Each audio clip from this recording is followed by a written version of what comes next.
Comedy Film Nerds Podcast.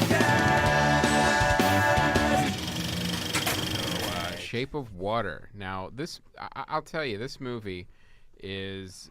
when I saw the trailers, I wasn't sure exactly what to make of it at first. Is this like a Creature from the Black Lagoon movie? Is this a Hellboy Ape Sapien origin story? You know, this was like...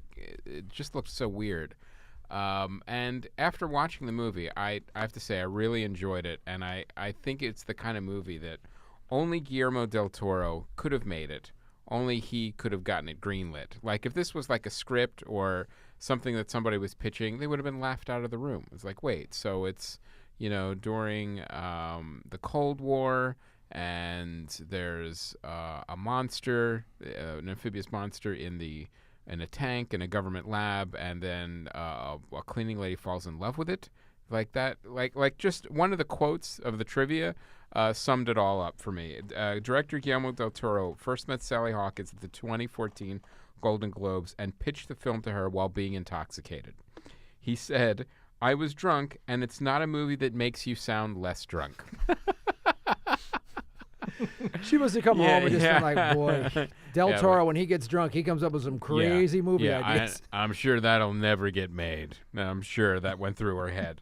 But it's the kind of movie that has all these different genres spliced together, which I really, really enjoyed. It was everything from a spy movie to a period piece to a love story to a monster movie, and it was all put together. And when you do that, there's so many chances for it to fall flat on its face and be ridiculous or not work or tonally shift too far in one direction or the other.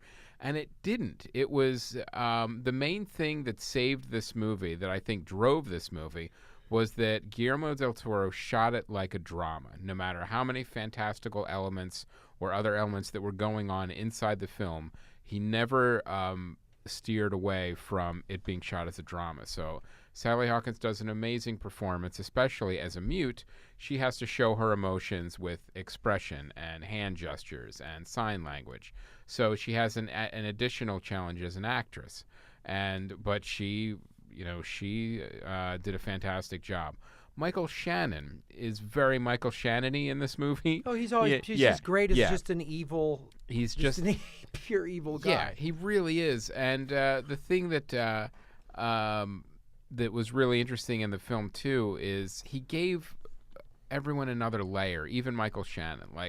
Like his character was like this crazy, slimy, ruthless government agent, but he had a family and a wife and kids, and you showed different sides of you got to see different sides of like his life and his personality, and every character had those different levels to them, which made the film even more engaging. You have I think it was Richard Jenkins was the neighbor, and he had all these different levels to him as well. And it now the monster didn't talk, so you could say that the monster definitely had a little bit more to him than just being a monster, yes, but that's not the focus of the film. The focus of the film is really, it's Sally Hawkins' film, for sure. It really is her performance. I mean, Michael Shannon is like, you're just mesmerized every time he's on screen. And he's so good that you just start to kind of get goosebumps and like you start to get creeped out, like he's in the room with you. Like that kind of great performance. Like No Country for Old Men, where you just go, oh my God, there's a serial killer in this movie. They're not an actor playing a serial killer. This is an actual serial killer. Yeah, they hired. So I really like this movie. I like the fact that it genre bends all the way through. I mean, you've got like literally everything, like I said, from a period piece to monsters to relationships to the focuses on racism, to all these different things. It was really, really interesting. And he put it all together in this beautiful package of filmmaking that, as an auteur, every filmmaker wants to be known as an auteur, where like this is a Spielberg film, or this is like, a Michael Mann film, where like, it's their film without seeing directed by on it, like a Scorsese, film, something like that. Guillermo del Toro definitely is that. Like you watch this movie and you think, well, no one else could have made it. No one else could have made it look like that. No one else could have gotten it made. And it was a gamble. I mean, because on paper it looks completely incomprehensible. But he pulled it off.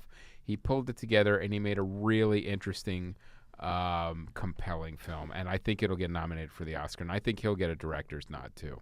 Jim, what did you think of this movie? I thought it was good. JimRuel.com, everybody. No, I love, some Guillermo del Toro's movie. I feel like in the way he took off, just taking over where Tim Burton kind of left off, but more adult, a little more harsh, darker, and I love it. And this, I think this is probably my favorite movie of his. Really? Pan's Labyrinth was, and then I think I like this one a little bit more. But it's up there with Pan's Labyrinth for sure. But yeah, I like the way, like we were saying, I really like the way it unfolded, with the characters kind of evolving and starting off with little snapshots of who they are, and then it changes as they kind of come out more. But I was really paying attention a lot to just his use of color. Everything was so, well, I don't want to give everything away. I feel like even if you mention the color, it might even start giving things away. Right. But, everything was so meticulous. Every little attention to detail. Everything from like the dream sequences to, the colors of the rooms. It was all very calculated.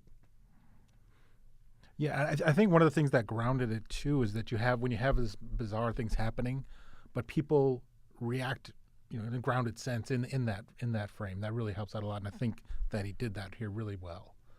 There's a couple moments in there that I really liked. Octavia Spencer's reaction to her revelation at one point was just fantastic. Right. Yeah, she played a great supporting role too. Oh yeah. So I watched 15 minutes of this movie before my 83-year-old dad got tired and made us leave. Yeah. So so what I saw, I mean, it was this like it was such a great pairing of Sally Hawkins and Octavia Spencer. Yeah. And how they played off of each other. Yeah, that was like sort of like the buddy movie part of it. I mean, she was kind of buddies with all these people in their own way because they would speak to her and she generally wouldn't respond back much. So they would just kind of like be themselves, just have these talk out loud kind of thing going on through a lot of it. It was pretty funny. Octavia Spencer was so excited to be in this movie. She said that basically her character was kind of reminiscent of a collaboration between her roles in The Help and Hidden Figures. But she said she would have played the desk if Guillermo del Toro had asked me to. So, actors are excited to work with him for sure. And that's unusual because of the type of films that he makes. Like, it's a lot of genre films. It's a lot of, effects-driven things. It's like those kind of things you wouldn't associate A-list actors and actresses to want to, work with them as far as like a dramatic Oscar role, but he takes all of those elements and puts them into that mold of like, no, this is going to be an Oscar movie. It just happens to have a monster in it, so it's great. Jim, you have you have a production background, so how much of that, when you're watching a film, especially like this, when you're watching a director that you really respect, like Guillermo del Toro, are you? How much of that of your eye is looking at those things? You know what I mean? Like you're looking from a production standpoint versus just a fan in the theater. I mean, right at the beginning, I was definitely just looking at the color of everything and how he was framing things and some of the pacing and the cuts. But pretty soon into it, I just kind of lost that and just started enjoying it. And this is definitely one I was. No pun intended, but it does kind of wash over you. Yeah, yeah. And it was just nice to see an adult movie in the theaters because I have a 9-year-old, so we just go see kids movies in the theaters. Yeah, I understand. So it was like, wow, I haven't seen like an adult movie in the theaters in so long. This is so nice. No kids running around in Shape of Water. No kids running around. And don't have to share my popcorn with my family. So that was nice. To hog all the popcorn. Did you go to Dad Time? That's when I go to see movies, Friday at 11 a.m. Oh, no. Yeah. This was last night. Yeah. Yeah. Nice. So, all right. So Shape of Water, check it out for sure. I think we're going to be hearing more about it from the Oscars. I want to, eventually I will. See the rest of it? See the rest of it, and we'll do a spoiler up on this. Yes. Because I think from what, I've heard you guys and other people say, I don't want to spoil it here, but like as the story unfolds, I really want to get into the specifics of that on a Yes. spoiler ep. So we'll do that, guys. We'll try to do most of our spoiler eps will be Oscar related. I'm sure this will get there'll be a bunch of nominations For this. sure. And I saw this too. The budget on it was only $20 million, Oh, really? right? Wow. Isn't that crazy? kidding. No, that's what it. With all according the to, effects and according to my gosh. IMDb. And it's a period piece too. Yeah, period piece and But I think maybe the fact according to IMDb, the estimated budget is $19,400,000. So my guess is, I mean, because it's a lot of one location, maybe that's what kept it down. I don't know. And also I'm sure, Guillermo del Toro to get it made took a reduced fee, and probably the leads probably took a little bit less to get it made. Yeah.